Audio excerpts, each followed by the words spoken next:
আসসালামু আলাইকুম। নতুন আরো একটি লাইফস্টাইল ব্লগে আপনাদের সবাইকে স্বাগতম জানাচ্ছি। আশা করছি দূরে এবং কাছে যে যেখান থেকেই আমার আজকের ভিডিওটি দেখছেন সবাই ভালো আছেন। আপনাদের দোয়া এবং আল্লাহর অশেষ রহমতে আমিও ভালো আছি। আজকের ভিডিওটি সকাল সকাল শুরু করেছি কারণ আজকে খুবই কষ্টের একটা দিন। আজকে ইয়ামিন তার নানার বাড়িতে চলে যাবে, তাই সবার মন খুব খারাপ। কারণ ইয়ামিন হওয়ার পর থেকে ওকে ছাড়া আমরা একদিনও থাকিনি। তো যাই হোক, ও তো নানার বাড়িতে এখনো পর্যন্ত যায়নি, ও নানার বাড়িতে যাবে। ওর নানার বাড়ি থেকে লোক আসবে ওকে নেয়ার জন্য। তো এই জন্য সকাল সকাল নাস্তা করে নিচ্ছি, আর নাস্তায় খুব বেশি কিছু রান্না করা হয়নি, আলু ভাজি, চা আর রুটি দিয়ে নাস্তা করে নিচ্ছি। আর নাস্তা করার সময় আপনারা অবশ্যই দেখেছেন আমি একটা খেজুর খেয়ে নিচ্ছিলাম। এটা আমার অভ্যাস। আপনাদের ভাইয়া সবসময় আমাকে এই খেজুরগুলো কিনে দিয়ে যায়। ও নাকি খালি পেটে পানি খেলে খুব সমস্যা হয়, তাই আমাকে বারবার করে বলে দিয়েছে আগে একটা খেজুর খেয়ে তারপর পানি খেতে। তো আমি খেজুরটা খেয়ে নাস্তা খেয়ে এখন একটু রং চা খেয়ে নিচ্ছি। আজকে দুধ চা তৈরি করিনি, আজকে রং চাই তৈরি করেছি। আর নাস্তা খেতে খেতে এদিক থেকে আব্বা বাজার থেকে গরুর মাংস নিয়ে এসেছে। বাসায় সবকিছু ছিল, শুধু গরুর মাংস ছিল না। ছিল না বললে চলবে না, আসলে ছিল, খুব কম ছিল, তাই আরো কিছু গরুর মাংস নিয়ে আসতে বলেছি। তো গরুর মাংসগুলো একটু বড় বড় সাইজ করে কেটে নিয়ে এসেছে, এগুলোকে এখন ছোট ছোট করে কাটতে হবে। আর এই দিক থেকে আমি মুরগির মাংস, চিংড়ি মাছ আর বড় মাছ ভিজিয়ে নিয়েছি। আর গরুর মাংস দেখে টুকু এত বেশি পাগল হয়ে গেছে, তাই ওকে আর বেশিক্ষণ ধরে রাখতে পারিনি। ওকে সামান্য একটু গরুর মাংস কাঁচাই কেটে দিয়েছি, ও কি মজা করে খাচ্ছে। যাই হোক, সবকিছু রেডি করে রান্নাটা বসিয়ে দিয়েছি। সকাল সকালই রান্না করে নিচ্ছি। আসলে বাসায় মেহমান আসলে আমি চেষ্টা করি সবকিছু রান্না করে আগে থেকে রেডি করে রাখতে। এতে করে যারা আসে তাদের সাথে একটু কথা বলার সময় পাই, বা তাদেরকে সবকিছু খুব তাড়াতাড়ি সার্ভ করতে পারি। আমার কাছে ভালো লাগে। তো এই দিক থেকে গরুর মাংসটা বসিয়ে দিয়েছি অন্য চুলায়, আর এই পাশ থেকে মুরগির মাংসটাকেও আমি একটু কষিয়ে নিচ্ছি। আমি রান্না করতে করতে নাসরিন আমাকে ডাকতেছে যে দেখে যান ইয়ামিনের আর টুকুর কি অবস্থা। এই তো দেখতেই পাচ্ছেন ইয়ামিন আর টুকু এত সুন্দর করে ঘুমাচ্ছে। গত ব্লগে আমাকে অনেকেই বলেছিল ইয়ামিন যাতে টুকুকে আর না মারে, কিন্তু একদমই উল্টাটা হয়েছে। টুকু কিন্তু ইয়ামিনের খুব ভালো বন্ধু হয়ে গেছে। দেখতেই পাচ্ছেন ইয়ামিনের সাথে কি সুন্দর করে ঘুমাচ্ছে। তো সব রান্না বাড়া শেষ হয়ে গেছে, আমি পোলাওটাও রান্না করে নিচ্ছি। খুব বেশি পোলাও রান্না করব না, বাসায় পোলাও তেমন কেউ খেতে চায় না, যেহেতু মেহমান আসছে ওনাদের জন্য অল্প পরিমাণে পোলাও রান্না করছি।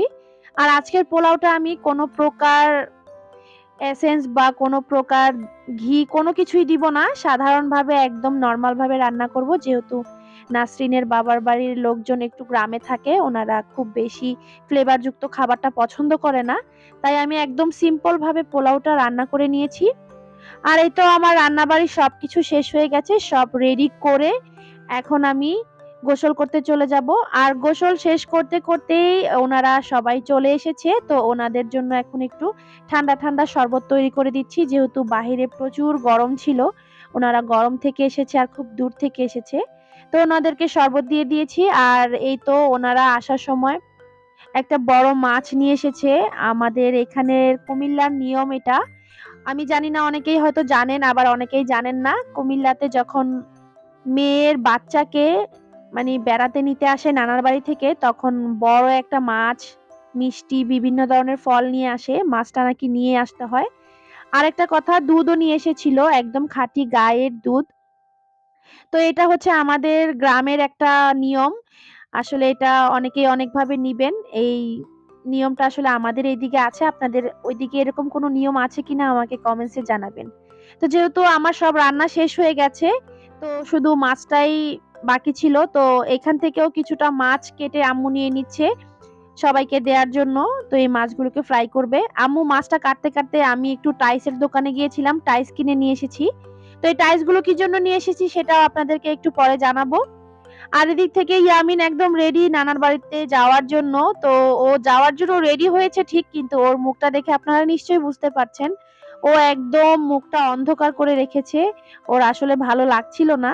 তো এই তো ও চলে যাচ্ছে। খুব কষ্ট লাগছিল ও যাওয়ার সময়, কারণ ওকে এভাবে কোনো দিনই বিদায় দেওয়া হয়নি কোথাও যাওয়ার জন্য। হয়তো একসাথে গিয়েছি বা আবার একসাথে চলে এসেছি, কিন্তু ও এরকম একা যাবে থাকবে, আমরা একা থাকবো, এটা ভাবতে খুব কষ্ট হচ্ছিল।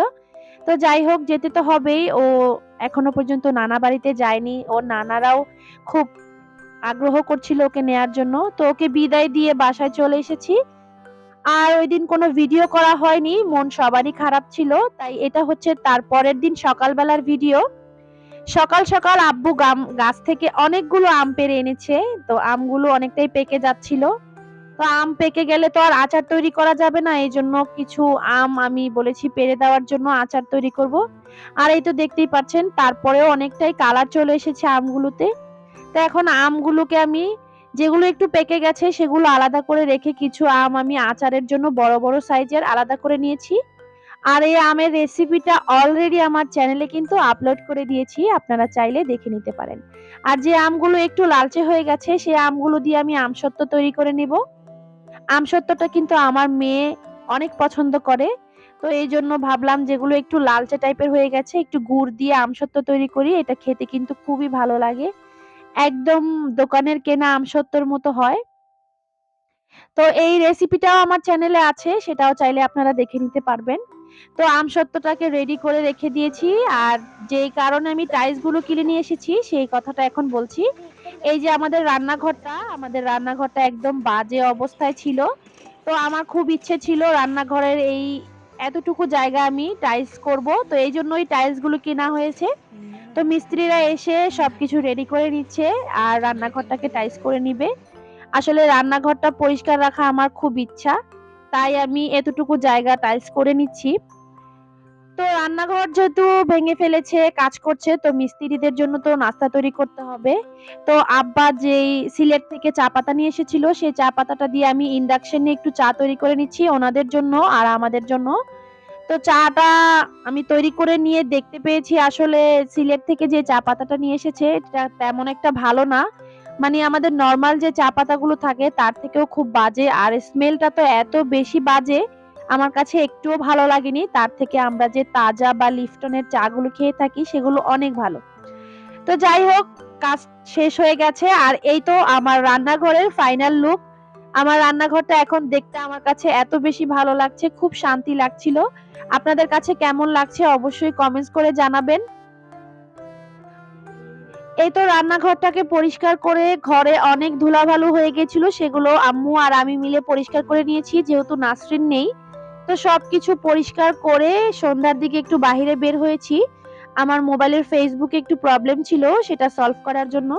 তো সেটা সলভ করা হয়ে গেছে। এখন ছোট ভাই বলছে আমার প্রচুর ক্ষুধা লেগেছে, তোকে একটা চিকেন চাপ নিয়ে দিয়েছি। তো একা খাচ্ছে না, ও বলছে আমি এত বড়টা একা খেতে পারবো না। তো দুইজন মিলে একসাথে খেয়ে নিচ্ছিলাম। তো খাওয়া দাওয়া শেষ করে বাসায় চলে এসেছি। তা আমার আজকের ভিডিওটি এই পর্যন্তই।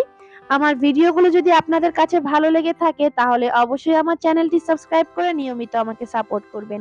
আর যারা অলরেডি এই কাজটি করে রেখেছেন তাদেরকে অসংখ্য ধন্যবাদ। আজকের মতো এই পর্যন্তই, সবাই ভালো থাকবেন, সুস্থ থাকবেন। দেখা হবে নেক্সট কোনো ব্লগে, সেই পর্যন্ত বিদায় নিচ্ছি। আল্লাহ হাফেজ।